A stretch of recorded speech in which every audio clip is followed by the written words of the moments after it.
Um, this is a real pleasure for me to be able to get everybody here in the same place. It's been such a heart of this whole project. It was just a crazy idea at one point, and it took some courage to step out and try something new.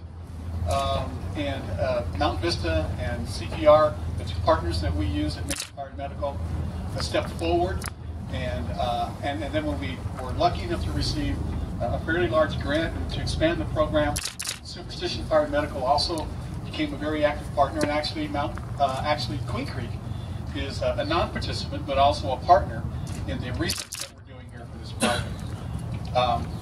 As Tony said, you know, it's almost crazy to attempt to thank the number of people that have been involved in this. But as I look through the group here, I see faces of people who have made amazing contributions to this along the way. And I have to add, this was the kind of thing that you had to want to make a difference in the community before you would embrace it, because everybody here has jobs. And all those jobs have certain things that need to get done.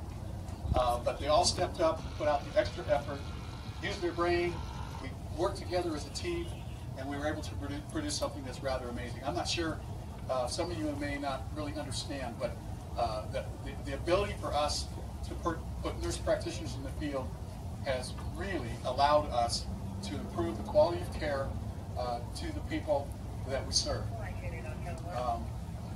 It helps hospitals in general, at large, and that hopefully keeps their emergency rooms a little more clear for some of our higher priority patients, especially during the flu season and those types of things. And the cost savings, although it's a very important part of it, but we're really kind of looking at trying to do a better job in terms of service delivery, and it's been exciting to see how amazing the cost efficiency is for this program.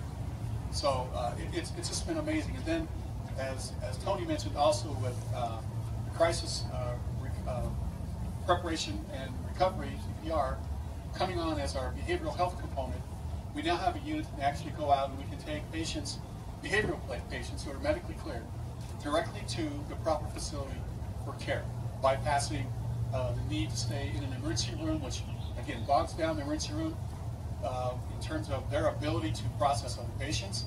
Plus, think about the delay in the proper treatment for the patient. It would go on sometimes days. In fact, frequently it would go on days, even into weeks. So it's just an amazing improvement all the way around. This is considered, it's kind of mind-boggling, a little surreal, but this has evolved into a national model. And with the federal grant that we've received, it's really nice sort of validation that the ideas and the concepts that we all here have worked to achieve are being recognized at a national level like that. So that's the good news. The bad news is the pressure's on big time. Because now, you know, even though we're still sort of flying in the dark in some ways, we still have to press on and continue to develop this into a full-scale service delivery system. And we have a rotating door of people coming to see us and ask about this model. And what's really exciting about our model, and some of you I know have looked into this a little bit, and many of you are involved in it, so you already know this, but for those of you that don't, this model, it can be rather threatening to a lot of other stakeholders in the process. But when they come out and they see the approach that we've taken as a community, which is a partnership approach, where it's business and it's government coming together to do a better job for the patient as well as improving the efficiencies, you know, it's one of those things that it's a no-brainer. I mean, it makes so much sense. It's like, why didn't somebody do this before? And so I'm proud to be here to represent Mesa Fire Medical.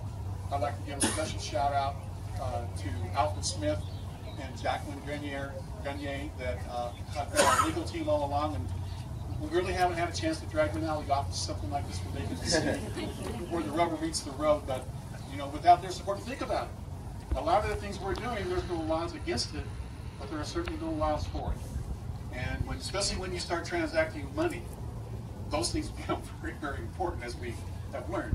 We're obviously not as a non-profit operation. We're not very familiar with those kinds of things, but talent like this is what brought us through that process and still helps us today. So, with that, it's my pleasure to introduce Chief Paul Bourgeois, who is Fire Chief Superstition.